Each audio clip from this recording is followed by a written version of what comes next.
Good. Shine. Excuse me, sir. Hi.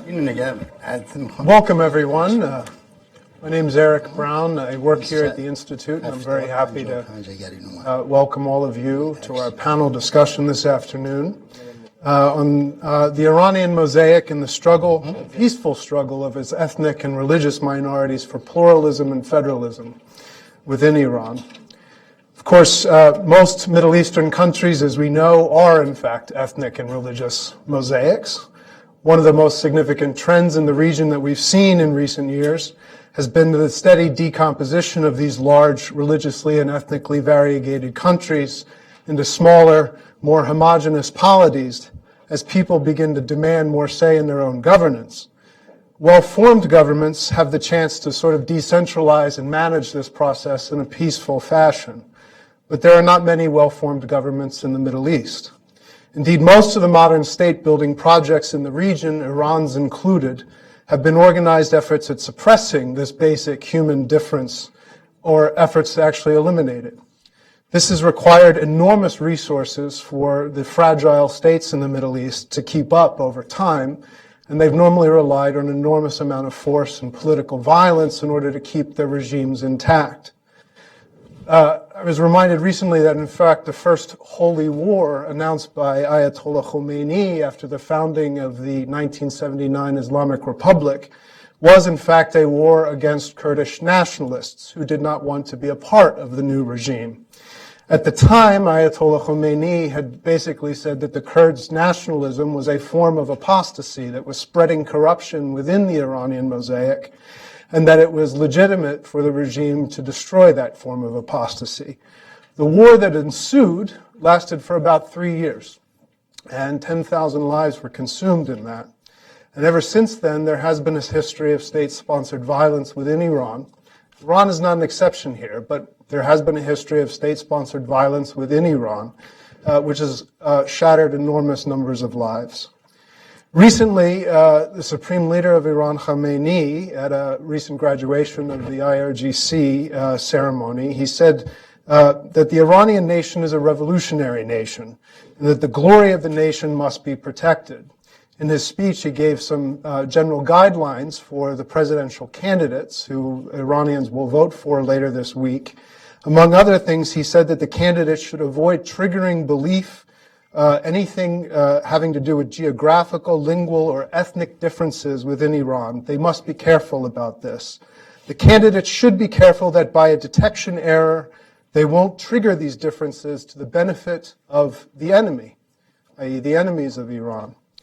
Yet the costs of repressing the Iranian mosaic all seem likely to grow today for a variety of different reasons. Demography is changing, in fact, the deep structure of power across the greater Iranian plateau. Soon, if not already, minority ethnic groups, Baloch, the Kurds, the Azeri Turks, the Ahwazis, and others, will make up the majority of Iran's total population because of higher fertility rates, declining child mortality rates, and that these are actually being offset by a precipitous decline amongst ethnic Persian Shiites, which we've seen particularly since the founding of the 1979 Republic. To deal with this, the regime going forward really has two broad options. It can persist in the fashion in which it has, or it can attempt to federalize and attempt to deal with this in a peaceful fashion. Of course, the latter course requires a change in governance, change in the governing dispensation and in the orientation of the government in Tehran. And it's very clear that many among the ruling elites do not want to do this. All this is also happening at a time of deepening regional wars in which the differences that exist among the various peoples of the greater Middle Eastern mosaic are becoming increasingly weaponized. Iran, as we know, more than any other power in the region, has pursued its expansionistic ambitions where it has managed to find a proxy or a grievance amongst various oppressed peoples, and some not so oppressed, and then to arm those ambitions. Recently, we've had a statement from Mohammed bin Salman, the powerful crown prince and defense minister of Saudi Arabia, in which he said that the kingdom would not let Iran spread in this fashion onto Arabian soil, and that instead the kingdom would undertake to spread the war to Iran first. Nobody in the United States wants to see this happen. One need only look at the number of lives that have been consumed in the conflicts in Syria, Yemen, and elsewhere, and the possibility that many millions more will be shattered in an open-ended people's war in the Middle East, driven, among others, by Iran. And we clearly have a national interest in preventing this from happening.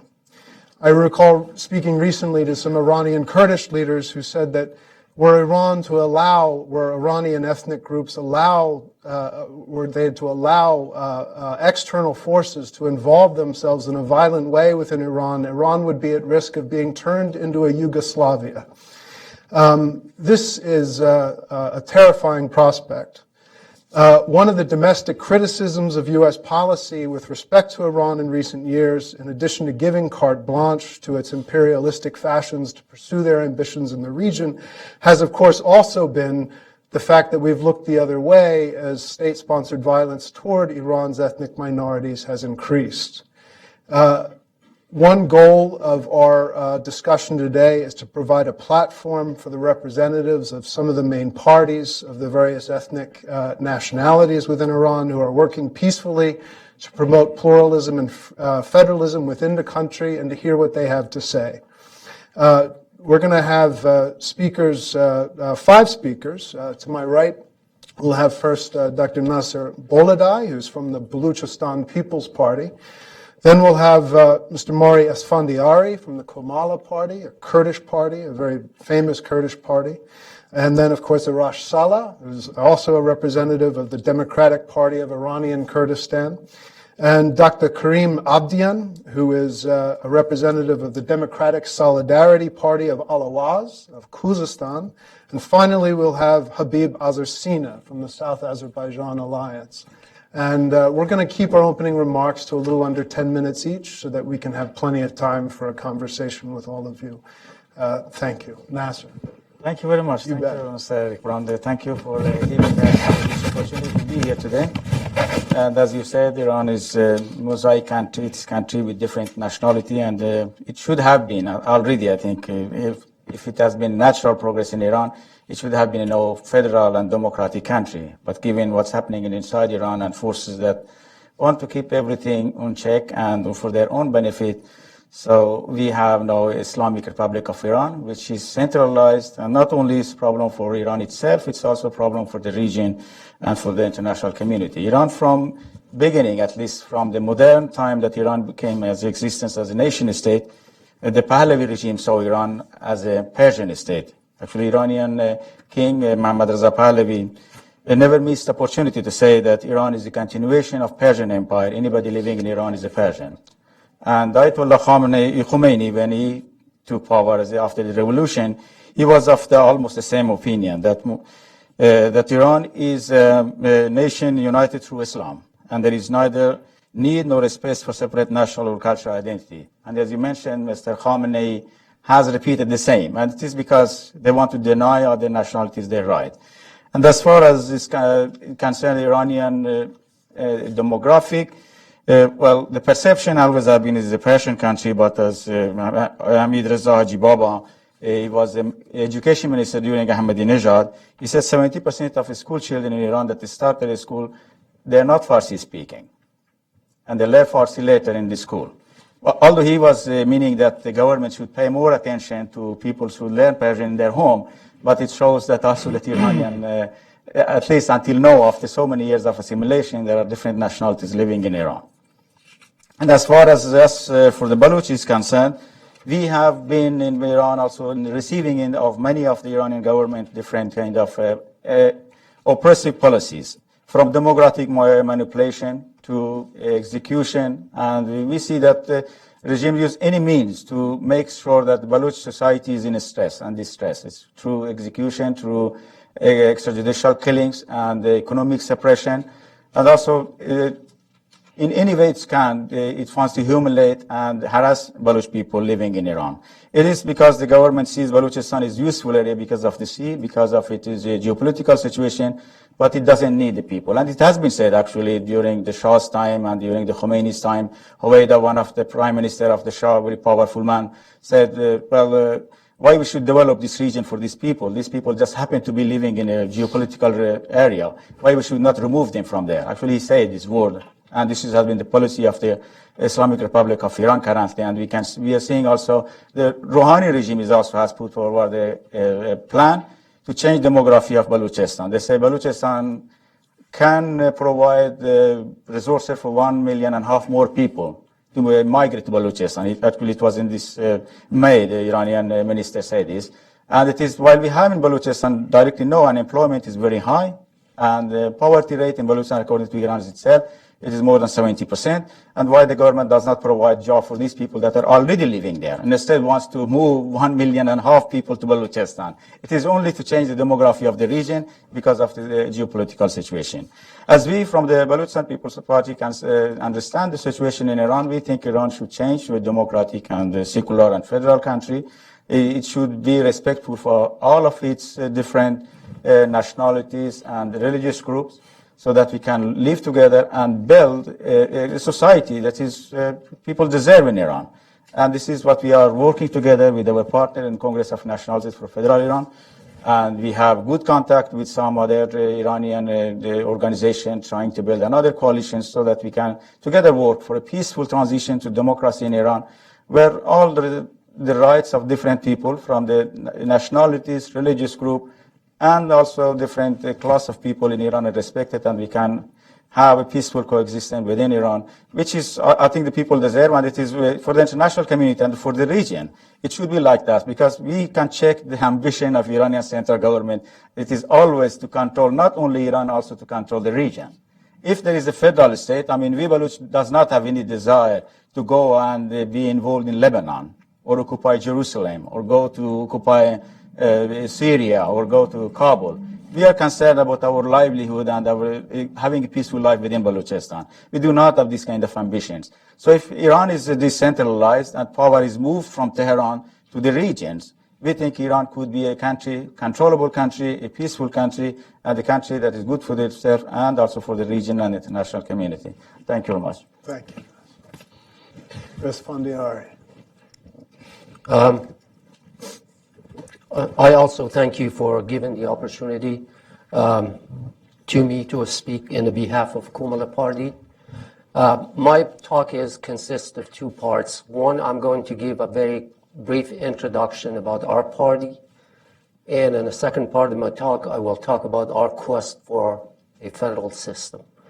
Kumala was found, and I stay in a very close proximity with my notes for the sake of time. Kumala was found in October of 1969 under the Shah as an underground political organization among students and young intellectuals. It endured years of persecutions and imprisonment and has since played a major role in Kurdish politics. When the Iranian Revolution took place almost a decade later, Kumala Party had already managed to build a strong and resilient network of disciplined activists among the young generations, both in urban and rural areas.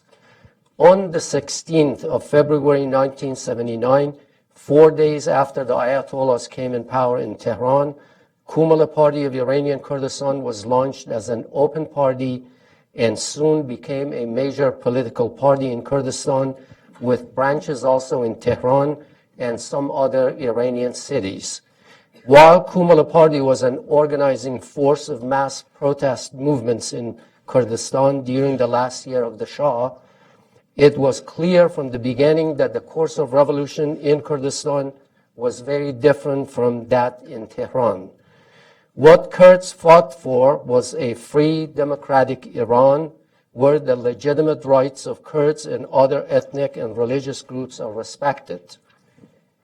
As it later became apparent, the Ayatollah's ambitions were far from these aspirations. When Khomeini ordered an overall onslaught against the Kurds in July of 1979, Kumala Party made a historic decision to resist against this brutal suppression and to defend its people. It recruited thousands of Peshmerga freedom fighters and organized mass uprising. It took only 3 months to defeat the Iranian regime's newly found Revolutionary Guards. In the spring of 1980, the Ayatollahs again attacked Kurdistan and waged an unjustifiable war against its own people, which lasted for about a decade. The only reason behind that unprovoked and devastating military campaign against the Kurds was that they were not in tune with the ruling Shia clerics. Kurds even had boycotted the so-called referendum of the establishment of the Islamic Republic in Iran in April of 1979. Allow me to briefly now talk about our quest for federalism. As it was stated, Iran is a multi-ethnic or a multinational. Many countries in Middle East has such characteristic. Iran started its project of nation building at the beginning of the 20th century, which was an attempt to create a monolithic Iranian nation by suppressing ethnic diversity and imposing one identity, that of the Persian identity, on other ethnic communities. The process of national building and the suppression of ethnic community has not only failed, but the notion of a state nationalism and nationhood has constantly challenged by non-Persian communities, national communities such as us. Now, allow me to make a distinction between what is called an ethnic group and what is called a nation, with the awareness that there is some kind of overlap between the two in terms of descent, common languages, shared history, and in many cases, common territories.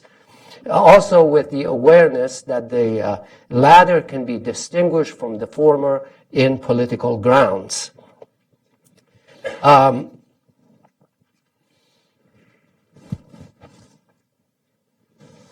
Unlike the ethnic groups, aspiring nations have a claim to sovereignty. That is either in a form of a statehood or shared sovereignty in multinational polities. Shared sovereignty in multinational polities is a hallmark of a federal system. Of course, we have de facto federal systems such as Spain, and de facto federal system, the one that is in Iraq, which is explicit political endorsement of it by some segment of the society. Question, is Iran a mono-national or a multinational polity? Obviously, the Kurds, Azeris, Turkmens, Arab, Balochis, demand is that they be recognized as nations were the state, and some Persian opposition group insist that they are no more than ethnic groups. This is the contentious issue in contemporary Iran, where communities other than Persian should be recognized as nation by the state or not. There are two contending views with respect to the ethnic and national diversity in Iran. According to the first, traditionally and still dominant among the ruling elites and some Persian opposition group, this diversity is a liability and even a potential threat to Iran's territorial integrity. Political actors representing Iran minorities, however, contend that this diversity is no threat to Iran's unity. They also maintain that it could facilitate a transition to democracy in Iran, partly as a result of political development in post-2003 Iraq, and partly as a result of the effort made by minorities themselves. Federalism has been raised as a formula for political coexistence in Iran. The Persian generally eschew the very notion of federalism. The main obstacle, it appears, the fear of separatism. If Iran were to become a federal polity, not only would it have an effect on the existing distribution of socio-economic resources, but it would also undermine the official notion of mononationality.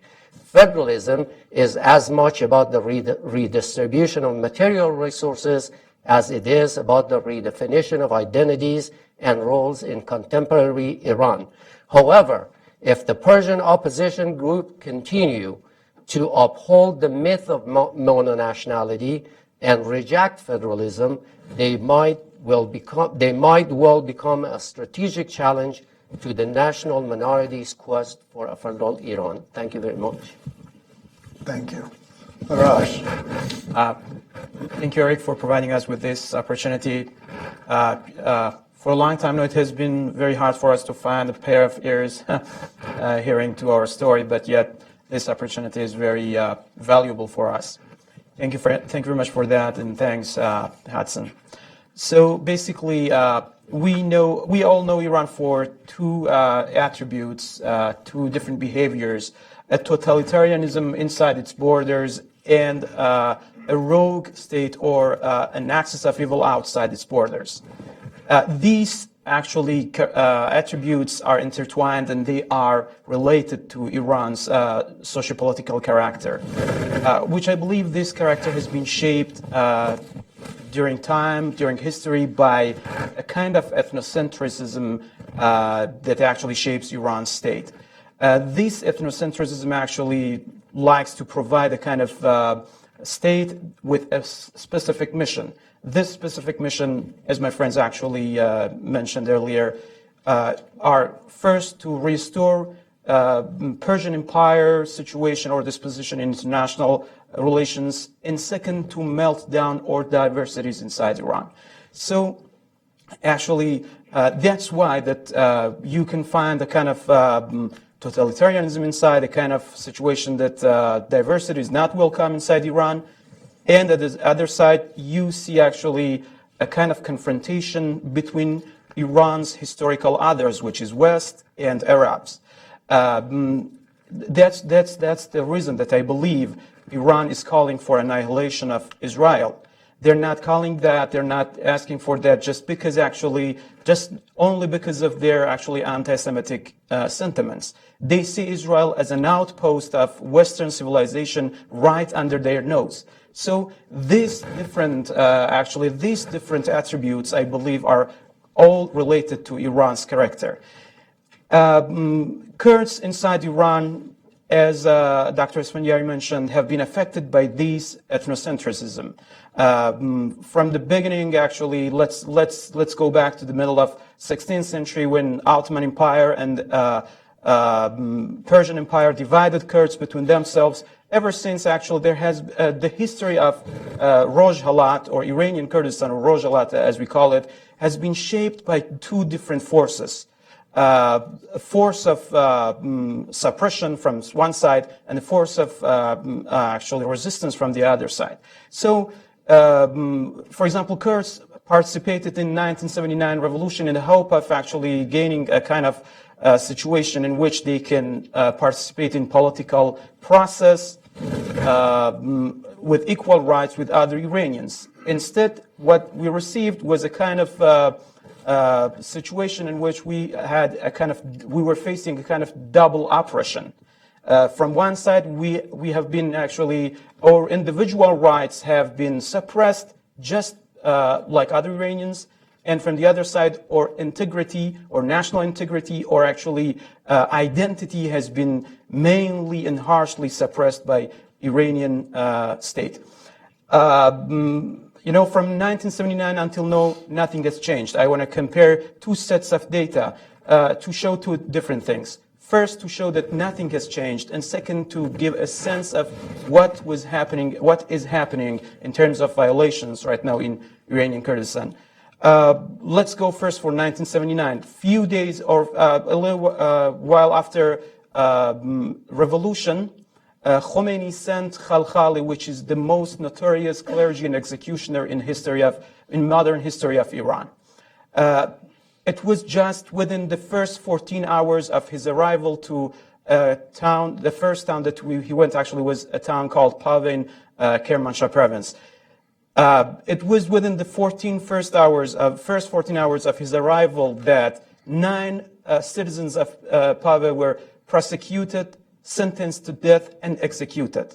From that time, wherever actually Khalkhali goes, the story repeats itself. And there are executions, there are massacres, and the irony is the Tehran newspapers cover the story as the story of triumph. The most actually famous one is the photo of some executions in Sanandaj airport in one of the issues of August, Etalat newspaper of August 1979, I believe. So this story actually continues until, let's fast forward to 2016. It is in the middle of August 2016, again in one of the prisons of Karaj city, which is called, I'm sorry, I don't remember, the Rajai Shah prison. It is in the middle of the night when other people in Iran were asleep. 25 Kurds were executed only after brief and secret trials. So the story still goes on. We still have the story right there. You know, based on the report of Ms. Jahangir, which is the special rapporteur of the UN for Iran, 1/5 of executions in Iran belongs to Kurds. Hangout.info, which is a Kurdish website that covers news, human rights violations news in Iranian Kurdistan, says that from the previous Iranian year, which means March 2016 to March 2017, only 138 Kurds were executed in Iran.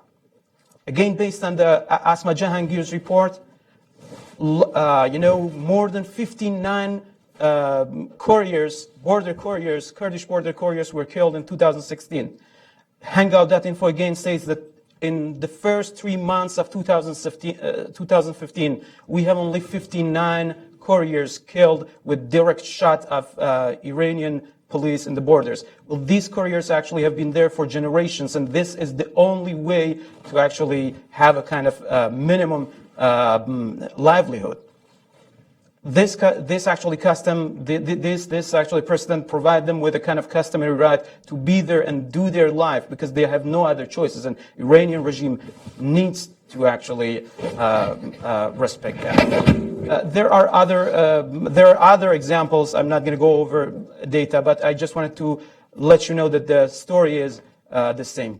And I just wanted to let you know that this situation, the Iranians' malign behavior abroad, is stem from this situation inside Iran. Is a stem from its character, which is based, which this character actually has been shaped through years and through decades by sort of relations of domination that prevailed in political relations between Iranian different nations. It is imperative for the United States to understand this, that if they want to have a final, an ultimate solution for Iran's situation, they need to help Iranian nationalities to overcome these relations of domination. We need to work together to actually, as our friends discussed, to have a kind of federal Iran, a democratic federal Iran. A democratic federal Iran provides us with two different things. First, it provides us with checks and balances that we wouldn't have otherwise. The history of Iran is, it's replete with endeavors to reach democracy, but we couldn't. All endeavors failed. Why? Because there aren't enough checks and balances there. And only a federalism can provide these checks and balances. And second, this federalism actually is in favor of peace in Middle East. Why? Because it is natural for us to have good relationship with other side of borders. Because whether you are in Kurdistan or Balochistan or Ahwaz or whether you are in Azerbaijan, the other side of border is your family. The other side of border of Azerbaijan is northern Azerbaijan, which is Azeri. It's the same story in Kurdistan. We actually, as Nasser mentioned, we have no interest to go to Yemen or other places because actually, for example, in Israel, you can find Kurds in Israel, and we have good relationship with Kurds in Israel. There are Nowruz celebrations in Israel and stuff. So this federalism actually is in favor of peace and both democracy and peace in Middle East and inside Iran. This struggle has been going on there for a long time. PDKI, which I represent, Democratic Party of Iranian Kurdistan, has been playing a leading role in this struggle. We were established 72 years ago. Ever since, actually, we have a lot of accomplishments. 1 year after establishing of PDK, actually, we were able to establish the Republic of Kurdistan in Mahabad and the areas around Mahabad. And ever since, actually, we have playing a significant role in leading this struggle. After revolution, where still Iranian government was not able to conquer Kurdistan, Kurdistan was a fortress, strong fortress for all actually forces around Iran that were actually seeking for a kind of safe haven. All freedom fighters or freedom, all those who are actually in favor of freedom in Iran and liberty in Iran. We still believe that we can play the same role. Iranian Kurdistan still can play the same role. We as Kurdish parties, especially PDKI, from last year, we have started a kind of new campaign called Rasan. Our aim is actually to strengthen kind of organizational work inside Iranian Kurdistan. So far, we have been successful, I believe, in this. During this past year, youth in Kurdistan welcomed this campaign largely, and also we have been able to control a considerable amount of strip between Iran-Iraq borders. And actually, we're trying to establish our institutions there to show the world that there is a kind of alternative, a democratic alternative for the current situation in Iran. Thank you. Thank you, Eric. Thank you. I'd like to thank Hudson and UNPO for this indeed very timely event, and considering what goes on in the Middle East. My remarks, I'll try to present the problem and the solution as we see it. But if you look a quick glance at all the troubled spots in the Middle East and elsewhere, shows that the causes lay, in fact, in two things: the disenfranchisement, marginalization, oppression of non-dominant minorities. It's all across the board. It's true in Turkey, in Iraq, in Yemen, everywhere. So it is in this context that we provide federalism as a solution, as a tactic and strategy, if you will. The tactical part of it, in fact, it is our platform to unify the opposition across the board, all nationalities, Persian, progressive forces, for the removal of the regime. It is, in fact, Nasser and I are on the executive committee of the largest ethnic coalition, Congress of Nationalities for the Federalism. By the way, I have their literature later and I will distribute. And I represent the largest Ahwazi Federalist party inside in Iran that we have been advocating federalism for the past 30 years. But so the point is that, and the strategic part of it is that after the removal of the regime, in fact, we can establish a democratic, federal, decentralized society, and most importantly, prevent re-emergence of dictatorship that Iran has been struggling all along. So it is in that context, we think there is a looming crisis on the horizon in Iran, not unlike the one we see in Syria.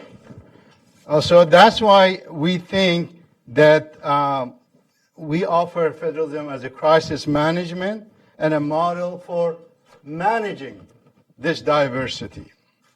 It was said that Iran not only is multinational, in fact, the most diverse country in the Middle East. But this diversity is in a state of tension. And due to insistence on building a nation state dominated by one ethnic group over the others, at the expense of other non-Persian minorities. So it is this discourse that we think presented by ultra-nationalist Iranians that in fact threatens the territorial integrity of the very state they are trying to preserve. So Iran is composed of 6 nationalities: Arab, Baloch, Kurds, Persian, Turks, Turkmen, a smaller group of ethnic and linguistic groups. But it also is home to Christian, Jews, Baha'is, Mandanis, and others. But this ethnic and religious group that comprise at least 50, or by some estimate, 2/3 of the population, okay, and they don't have any, they are not given, they are not accorded really citizenship, okay, and 1/3, by some extent, 1/3 of the population is Sunnis, okay, and it was said, Mr. Haji Babai, the Minister of Education under Ahmadinejad, said only 30% of the first graders who enter school have Persian as their mother tongue. Yet in this country, Persian is the sole official language of the state, and Sunni is the sole sanctioned religion. And all others are ignored, marginalized, and so forth. The Islamic Republic started the same policy during the Shah, that they use Shia theology and Persian literature, history, language, and education to deliberately privilege one ethnic group over the other, thus creating socioeconomic inequality, exclusion, and oppression, thereby stifling any chance for democratic transformation. The non-Persian nationalities, we participate fully in the downfall of the regime, Shah regime in 1979. These nationalities aspire to gain their rights under a new regime that called for the values of Islam based on justice, equality, and rights for all peoples, regardless of their race, ethnicity, or religion. But what happened was exactly the opposite. The new Islamic regime launched a massive campaign against Ahwazi Arabs, Kurds, Turks, and Turkmen, and who demanded self-rule, executing many thousands. And for the past 38 years, any demand for any sort of self-rule was put down, repressed. Ahwazi Arabs that I represent is one of the 5 national non-Persian constituencies, reside mostly in south of Iran in Khuzestan province, or as it's called by the indigenous people, Iqlim al-Ahwaz, or Arabistan. Ahwazi Arabs are an ethnic, national, and linguistic minority in Iran. They are caught between an unfortunate phenomenon. They are subjected to racism due to the historical Persian-Arab animosity. Economically, they are among the most oppressed, ranking at the very bottom, estimated to be 6 to 8%, about 10% of the population. They are faced with forced assimilation and oppression. Any legitimate demand of the Arabs and others have been labeled secessionists, separatists, stooges of foreign countries, or danger to territorial integrity. A legislation during Khatami was presented by Khuzestan deputies, a bill to allocate 1.5% of the oil export to the area. It's been defeated ever since in 4 or 5 majlis so far. 1.5%, okay? Ahwazi Arabs endure human development indicators that fall well below the Iranian national average. Illiteracy rate is at least 2 times, and unemployment is 4 to 5 times the national average. More than 450,000 acres of Ahwazi Arab farmers' land have been confiscated since 1979 and given to government cooperatives. In Khuzestan, 2005, UN sent a delegation headed by Mr. Milan Kothari, Special Rapporteur for Housing. And he said, and I quote, "When you visit Ahwaz, there are thousands of people living with open sewers, no sanitation, no regular access to water, electricity, and no gas connection." Why is that? We drove outside the Ahwaz at 20 kilometers. We saw development projects, the sugarcane project. The estimate we received for this project alone, there were 200 to 250,000 Arab people are being displaced from their villages. End of the quote. So in this Arab majority province, okay, Governor General or Standar and other province political, military, and security commanders, officers, mayors, and other high and mid-level government officials have consistently been chosen from non-Arabs. They are treated as second and third class citizens with unequal sharing of economic and political resources.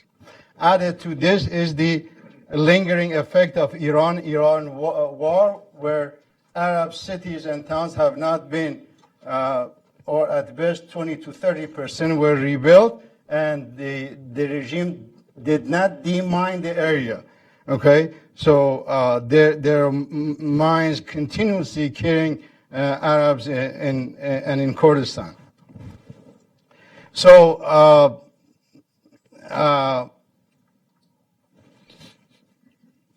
institutional racism has actually, there is a project headed by Mohsen Rezai, and it is an ethnic cleansing policy with huge resources to reduce the Arabs from 70-80% to less than 1%. And beyond that is that they see Arabs as separatists or whatever. So even though Ahwazi Arab land produces more than 80% of their oil wealth, Arabs in Iran, literally, they live in abject poverty. So, so it is in this context that, you know, I will try to end the problem. So, but this nation and all the other nations are awakened. You may say why. I would say the information system, globalization. Arabs watch satellite television and see the Emiratis, the Kuwaitis, and they are much better off. Why are they? So they are ready to rebel.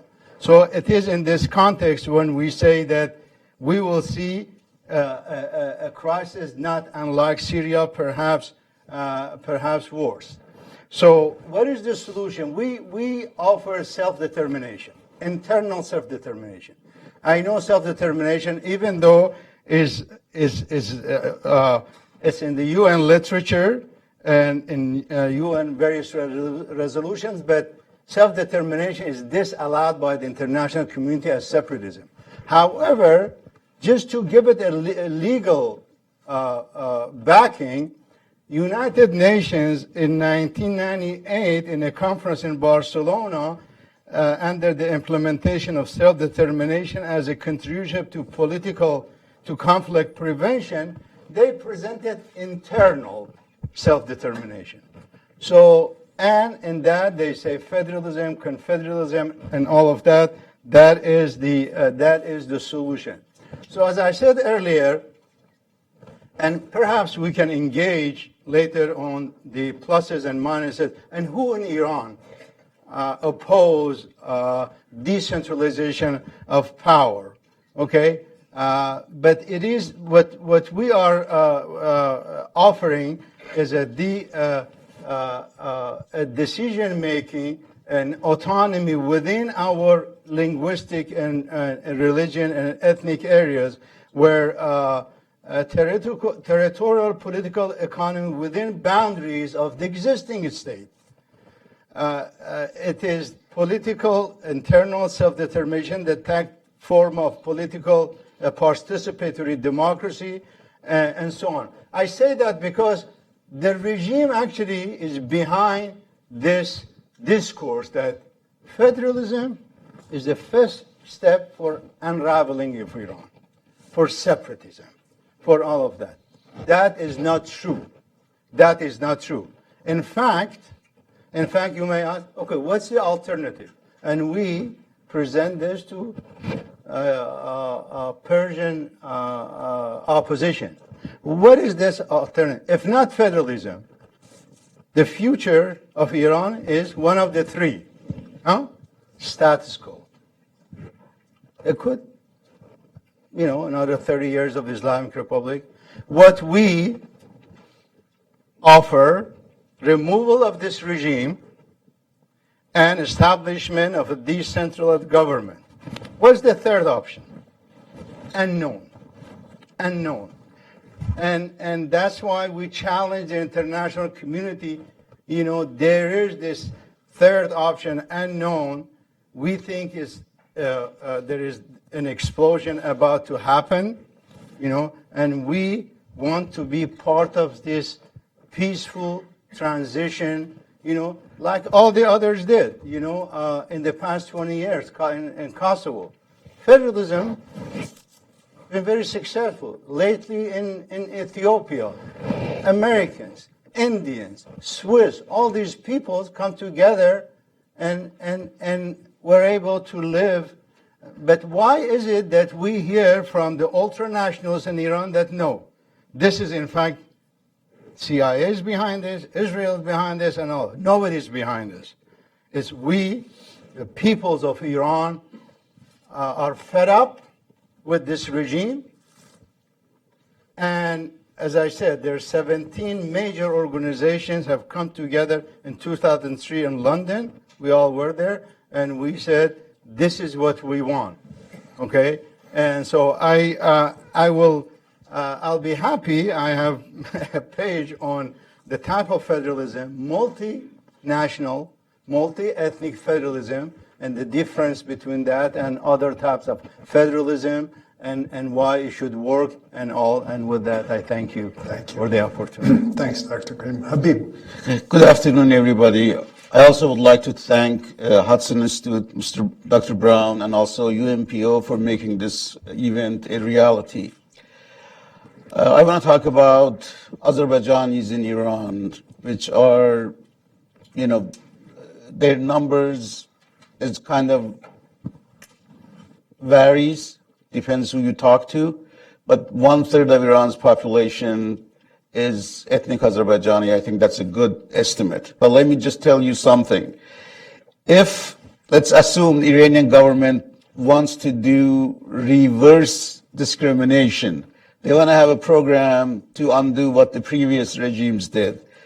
They would say, we're going to give a loan to people who can prove their heritage was Azerbaijani. Just come forward, prove your ethnic heritage that you're Azerbaijani, and you will receive this loan. Only then you will see what is the real number of Azerbaijanis in Iran. Believe me, they could be the largest ethnic group, outnumbering Persians. Now, I want to talk briefly about history of Azerbaijanis in Iran. They have been ruling Iran for centuries. There have been many either Azerbaijani or Turkic dynasties ruling Iran. They have been in Iran's economy, Iran's army, religious organizations, you name it, they're everywhere. The thing is, in 1905, there was this constitutional revolution in Iran, which Azerbaijanis actively participated in that revolution. And basically, it limited the role of monarchy. This was so the parliament would rule, something similar to what Great Britain is now. That revolution bitterly succeeded. But that was the starting point for decline of Azerbaijani's role in Iranian society. At that time, Tabriz was a rival to Tehran in every aspect, but it has been declining ever since. Now, one other major event that happened in 1945, 46, during World War II, there was a de facto Azerbaijani government established in Iranian Azerbaijan. Pishavari was the leader, and this basically Iranian government, Iranian army abandoned their posts, and Azerbaijani activists took over. This lasted for more than a year, and eventually it was the first item that was discussed in the new United Nations that was, had just started. This issue of Iranian Azerbaijan was the first item on the agenda that they discussed. Eventually, the Shah's army took over. There were thousands of Azerbaijanis killed, and that's one of the demise of that government was one of the saddest pages of history of Iranian Azerbaijan. And believe me, to this very day, Azerbaijanis in Iran are still paying a price for that uprising and for that de facto government in the 1940s. They are still paying for that revolt against the central government. Now, in 1979, the Islamic Revolution, Azerbaijanis were very active. They actively participated because they were so much against the Shah. They were everywhere. They participated in the revolution. And when the government, the new Islamic government, took over, you could say that all the decision-making positions were divided between Azerbaijanis and Persians. They were like half and half. A lot of senior leaders in the government, like Prime Minister Bazargan, ethnic Azerbaijani, Ayatollah Musavi Ardabili, leader of the Supreme Court, was Azerbaijani, leader of the Iranian Senate, Ayatollah Mishkini. These were all ethnic, and many ministers in the government. It was kind of half and half divided. But then a year later, when the constitution, the new constitution was putting for referendum, Ayatollah Shariat Madari, who's ethnic Azerbaijani, and most Azerbaijanis had chosen him as their religious leader, he opposed this constitution, Article 5, which basically was establishing a theocracy, establishing rule of the clergy. He said this shouldn't be there, Parliament should rule, not the clergy. And there was this party, Khalq Musalman, or the Muslim People's Party, which was very active in the ethnic Azerbaijani inhabited regions, the northwest part of the country. And there was major revolt there in this is about 1980, 1981. And for months, this party, Khalq Musalman, the Muslim People's Party, had taken over all important government facilities like TV, radio, airport. Even army had declared neutrality. So it was kind of de facto autonomy for Azerbaijan region. Later, that movement collapsed, and that was another turning point, basically on the slaughter of ethnic Azerbaijanis in Iran, and their situation got even worse. Now, Azerbaijanis use every opportunity to express their needs and the change that they want. Since I would say 1980s, their movement has been mostly peaceful, mostly activities that the Iranian constitution allows, although there have been many Azerbaijanis who were killed on the streets in rallies and demonstrations. But generally, they have tried to have peaceful rallies, go through parliament and elections. However, Azerbaijanis are very proud of their ethnic heritage. And the ruling Persians know this. Once in a while something happens in the Iranian media or the government does something, and this basically, the Azerbaijanis show reaction to this, it energizes them. One example was in 2006, May of 2006. An official Iranian newspaper called Iran newspaper, published a caricature which was depicting Azerbaijanis as cockroaches. This was a supplement to children's magazine, which is attached to Iran newspaper on Friday editions. And this thing was basically, caused an uprising in the Azerbaijan region, which had never happened, which hadn't happened in decades. And all large and small towns in Azerbaijan region rose up, showed their protest, including the government officials who participated even in Friday prayers. They all showed their dismay and protest. It was the largest event in recent history of Azerbaijanis in Iran. But then on the other hand, we had the Green Movement. Probably most of you have heard of that. And the leader was Mr. Mir Hussein Mousavi, who is an ethnic Azerbaijani, by the way. But Azerbaijanis did not participate in that movement actively. And there is a reason for that. Although the leader was ethnic Azerbaijani, they did not actively participate. And the reason is that because the movement and Mr. Mir Hussein Mousavi himself was very reluctant to talk about ethnic rights, to talk about the rights of Azerbaijani people.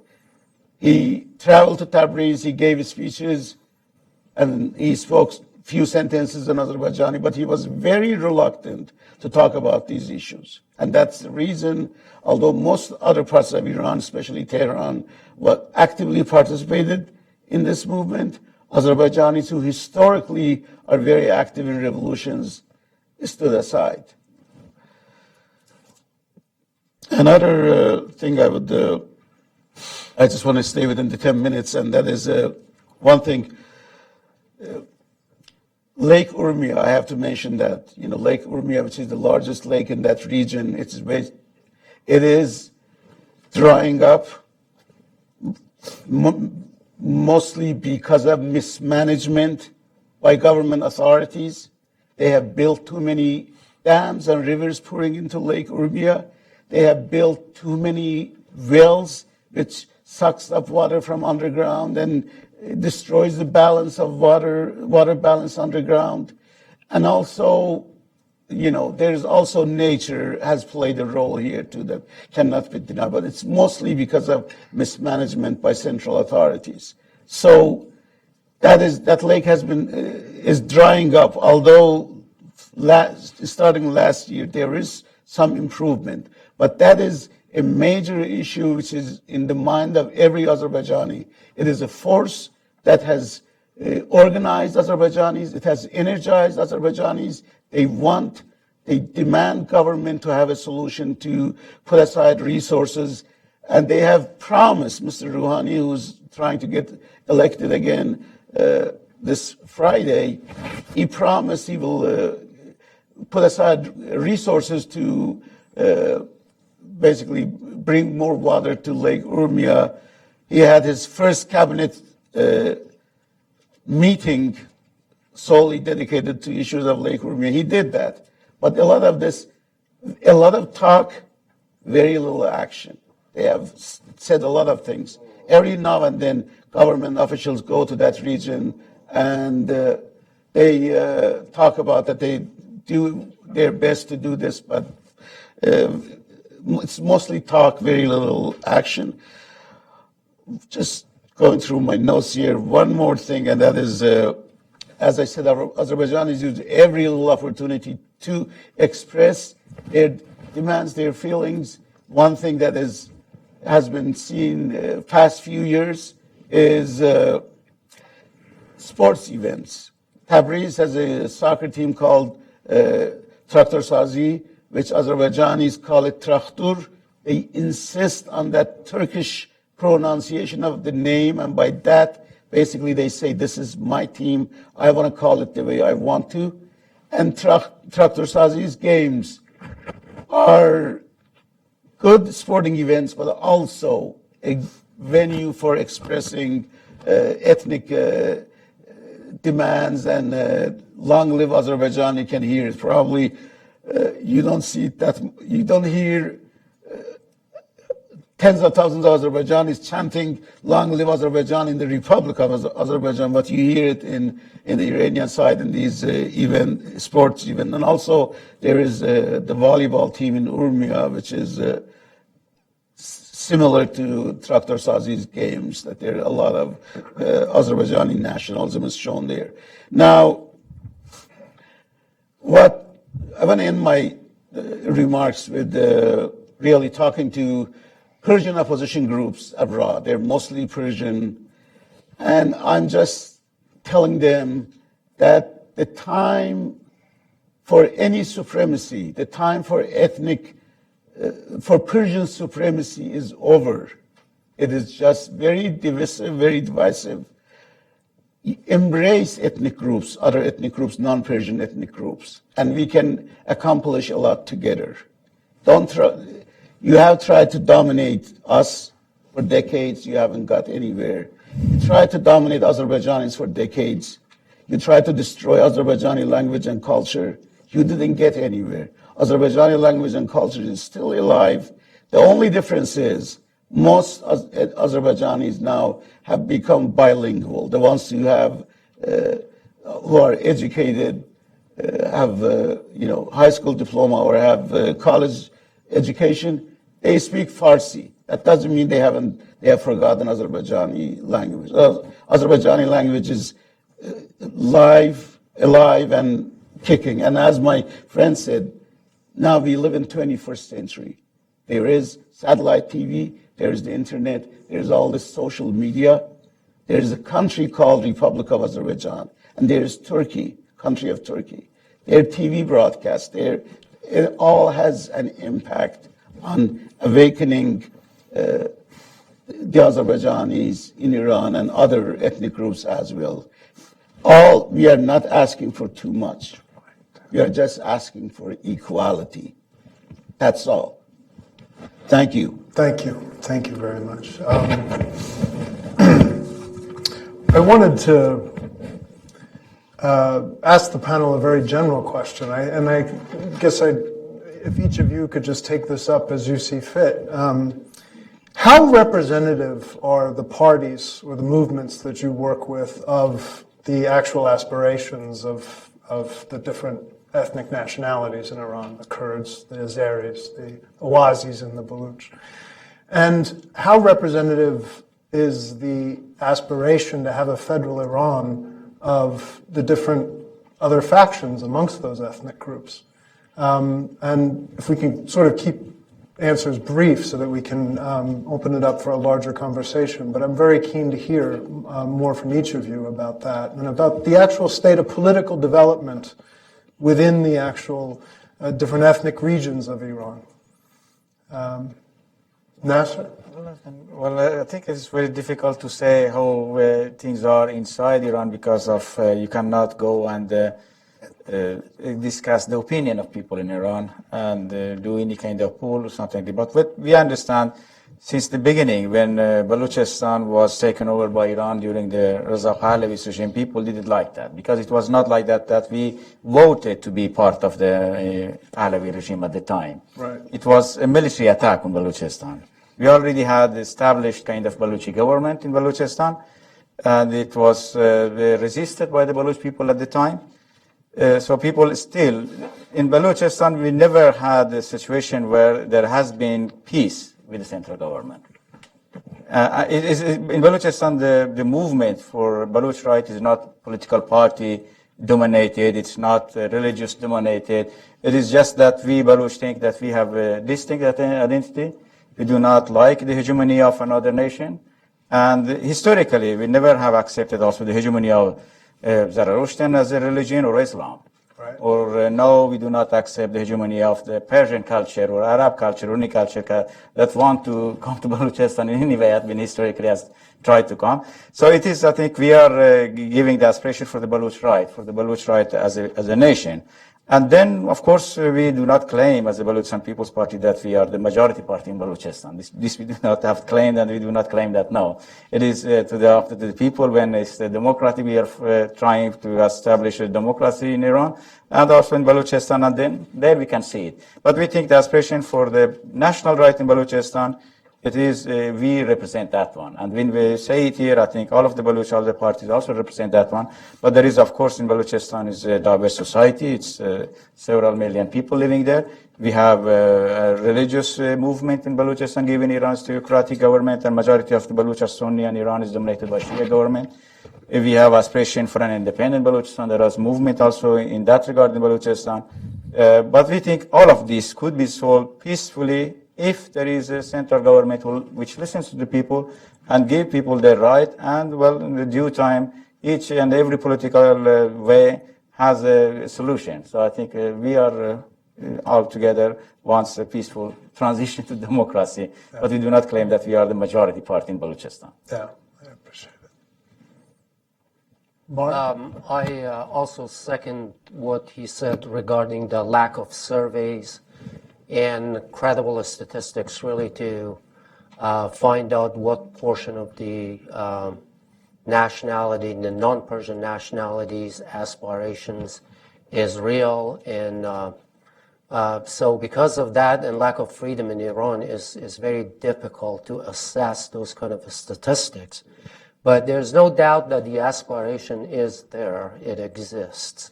You can see it when people have some kind of avenues or windows of opportunity. They have shown that the aspiration is well and alive, actually. In one moment, sir. Yeah, basically, the last elections that we participated as PDKI, in the Kurdish areas, we could have like a bit more than 70% of the votes. After the revolution, actually, we participated in election. After that, things got messy. But ever since actually things has changed. Now Kurdistan is more diverse, actually, society. We have different parties. Well, basically, I can say that federalism is the main demand in Iranian Kurdistan. The second demand, or the second aspiration, actually would be separatism, would be actually some sort of wanting Kurdistan to be independent, Iranian Kurdistan. So basically, which is not represented by major parties. The major parties, actually, like PDKI, Komala Party, and the other parties, actually, they are mostly, the main demand of these parties is mostly democratic federal Iran, in which all we have actually access to our basic rights and have basic, actually, and have opportunity to participate in political power. Yeah, in our party, the more educated Arabs are, the more are for federalism across the board. Our party represents almost all the avant-garde, Arabs avant-garde, whether they're in the government, people in the government, and various ministries. And the more uneducated, uneducated, but they were forced to, by the way, out of 4 Persian students that go to school, 1 drops out.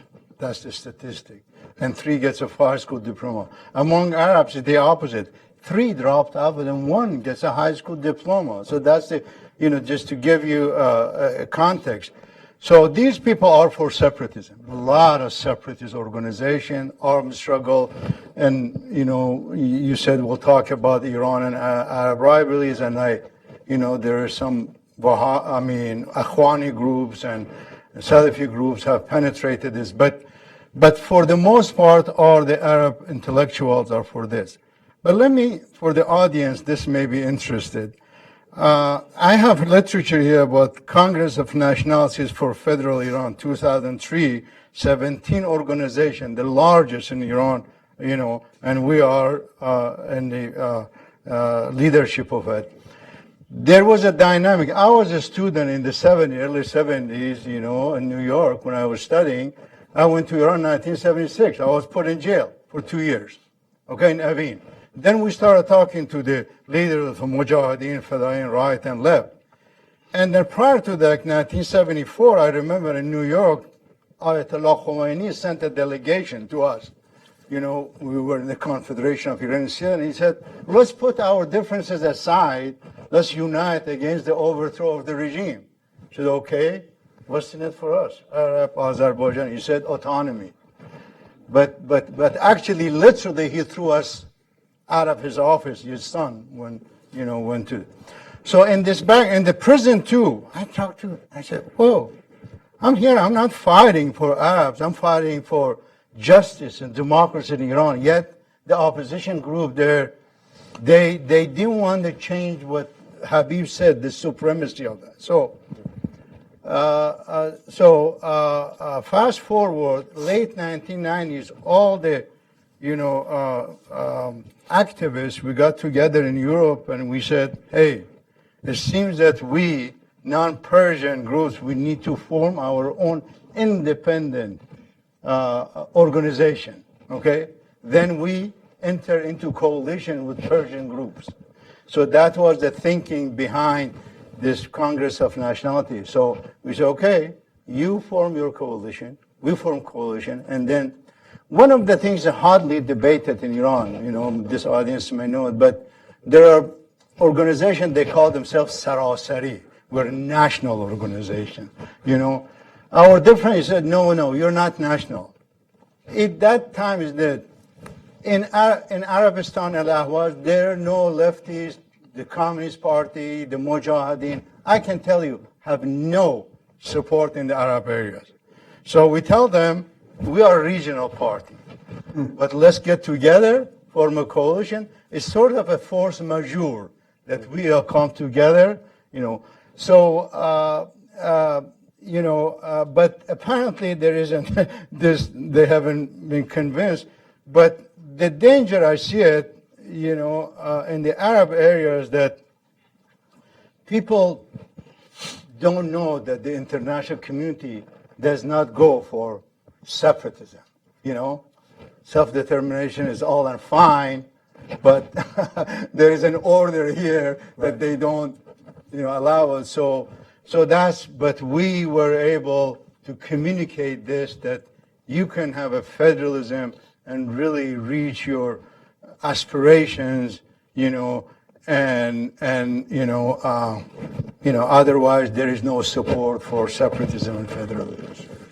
Habib, if you can keep your answer very, brief. very short, because I do want to open this up to the... Yeah, definitely. I'll try to be brief.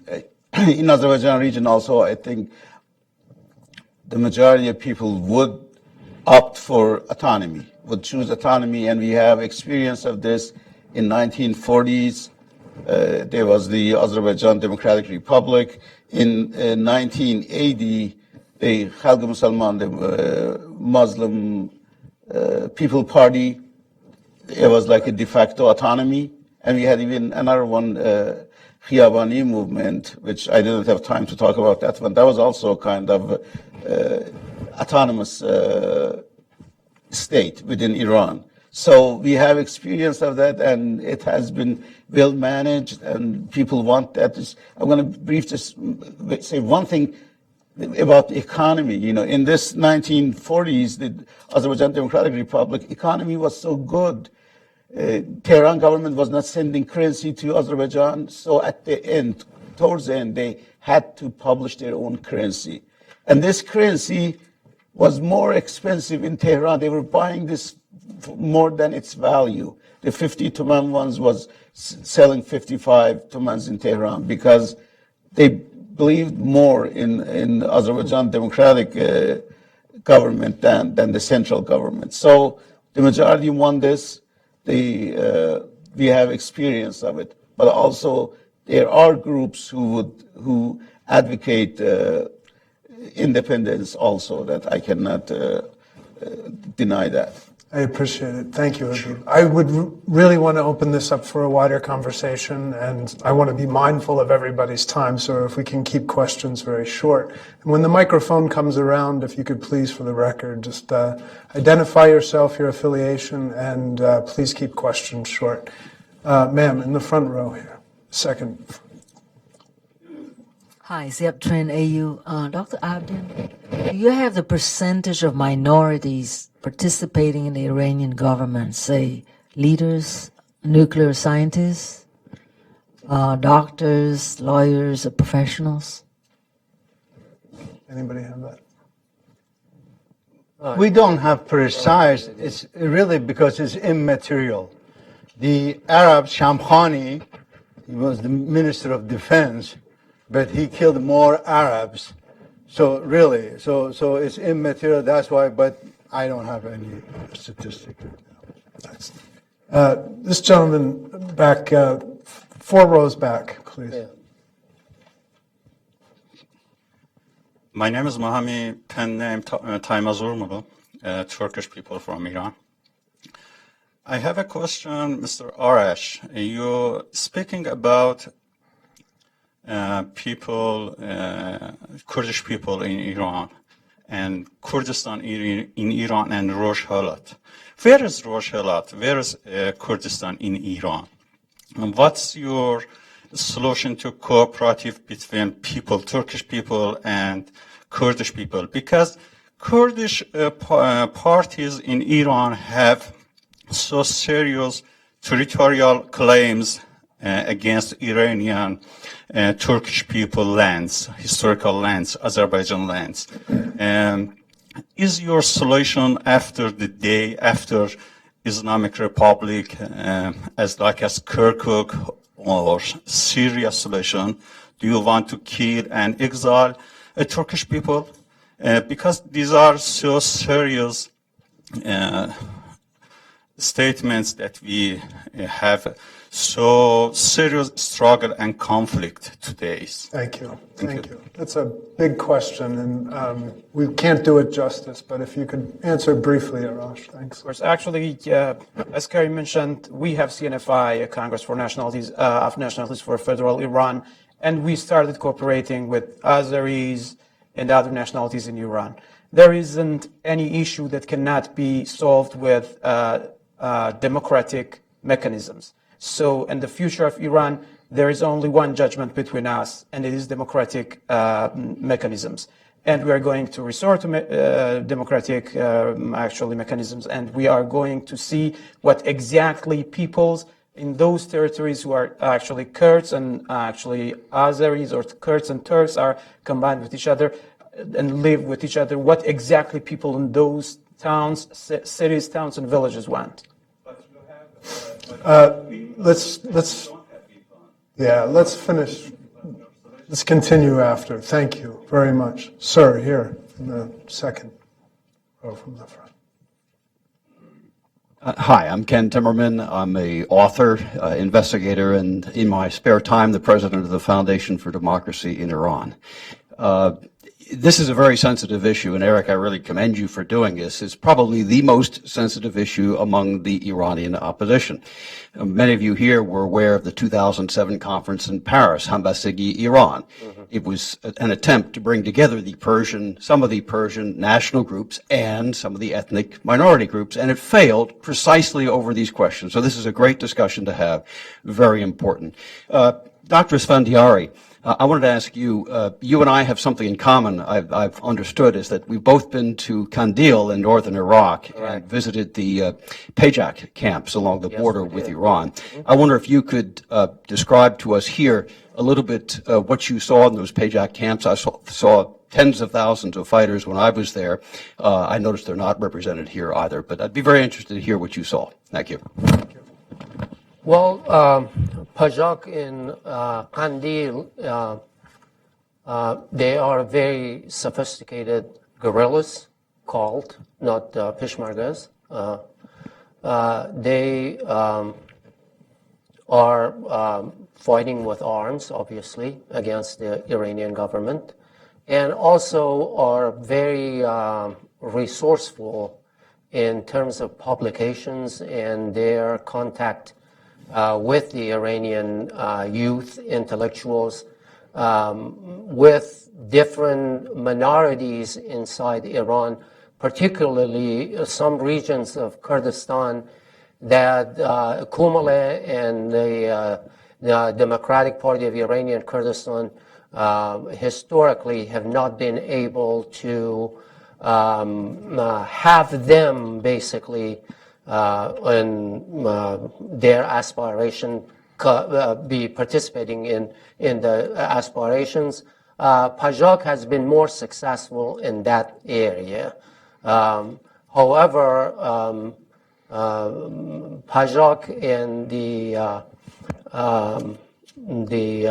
Worker Party of the Kurdistan, which most of the support that comes from them are under very big criticisms, whether they are really or how much support is coming from the PKK to them than from Iran per se, the youth and the intellectuals, how much of that is a contributor to the well-being of and success of Pajak.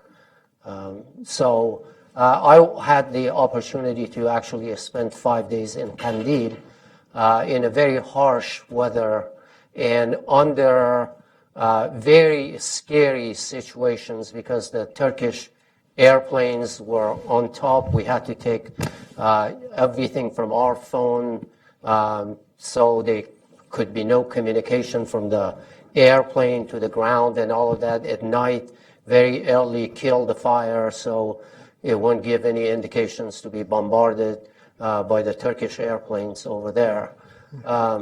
So in short, Pajak is, in a way, is a little an unknown phenomenon in Iran in terms of the, how much is really, the youth and the progressive movements is behind Pajak's at this time. Thank you. Sir. Peter Humphrey, I'm an Intel analyst and a former diplomat. I'm wondering if you guys could talk just very briefly about cross-border relations. For example, Balochistan in Pakistan, KDPI talking to PUK or KDP in Iraq, and the Azeris talking to Azerbaijan. Is there moral support? Is there any sense of they would like to grab you even if you don't want to leave? What are the general sort of cultural contacts, and are there geopolitical contacts as well? Our Kurds very close contacts with the Kurds of Iraq and Kurds of Turkey.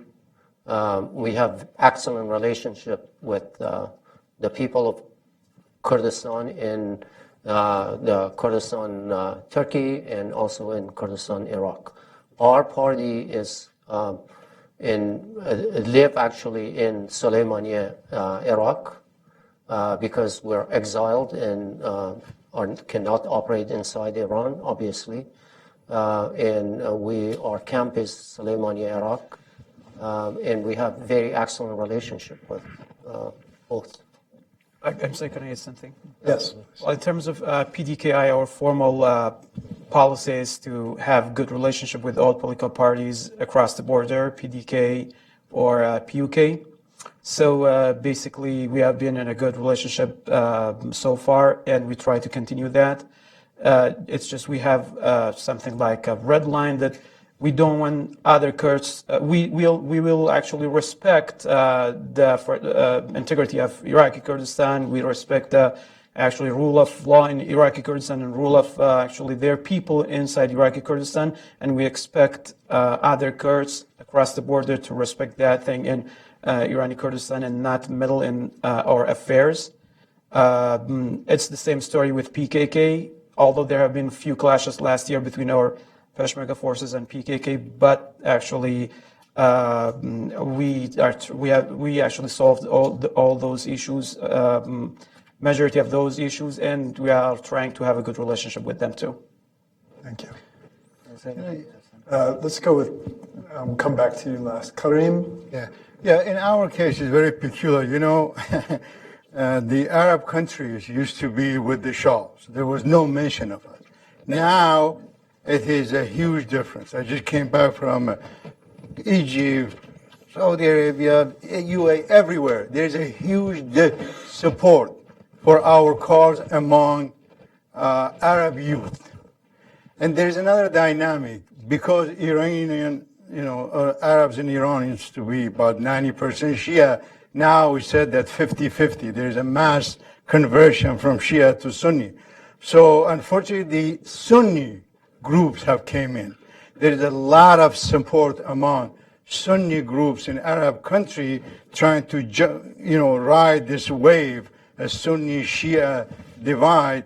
But for we seculars, but I found in universities everywhere, Egypt, everywhere, there's a huge support, and that's because obviously Iran is occupying 4 Arab capitals, and so that has really gave us a boost, and that's something that we are going to capitalize on. Thank you. Habib? Yes, in case of Azerbaijan, the Azerbaijanis in Iran are the same ethnic group as Azerbaijanis in the Republic of Azerbaijan, the same language, the same culture, the same food. Basically, we are the same people. And definitely there's moral support for Azerbaijani cause in the Republic of Azerbaijan. But when it comes for material support, there's almost non-existing, as far as I know, very little. Maybe Azerbaijani government might provide some humanitarian support for people who are have been deported or who are sick, or if they return to Iran, they would be executed. Just that, and I don't know really the details of that, but maybe only that's about it. No more than that. And also, same is true about Turkey. We are very close to country of Turkey, but the Turkish government is very reluctant to support Azerbaijani cause in Iran. In that case, honestly, we feel Azerbaijanis in Iran, they feel that they have to rely on themselves. There's no foreign support for Azerbaijani cause in Iran. So we have to rely on ourselves. And Balochistan, which is becoming the pivot of Eurasia again, how are your relations with other Baloch polities and societies? We are the same people. Always have been the same people. If you go back just 50 years ago, Balochistan was one political entity. So we have a very close relationship between us. And that's why Iranian government is building a wall between the two Balochistan.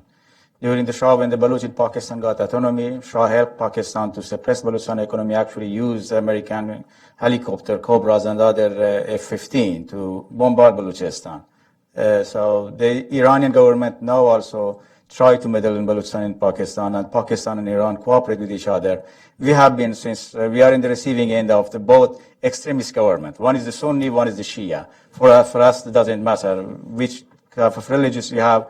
So we will be suppressed. Doesn't matter if it is Iran or it is Pakistan, unfortunately. But there is a good relationship between us. We are the same people. We are relatives with each other.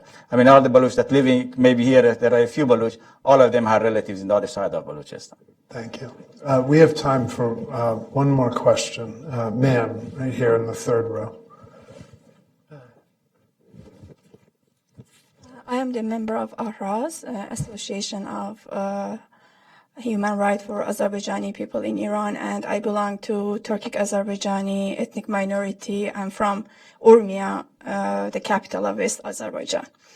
So I want to draw the all participant attention to the point actually Mr. Azarsina mentioned about the Urmia Lake dryout, which is really an important issue. And And as a woman, I believe this environmental crisis will affect women and children much more. So, and we believe this happened because of the bad resource management, which actually caused to flowing the capital to the like Tehran and those cities, which is actually their residents are Persian people, because Azerbaijan was the most wealthy land in Iran, and also when it comes to human resources and when it comes to underground resources. So I want to add,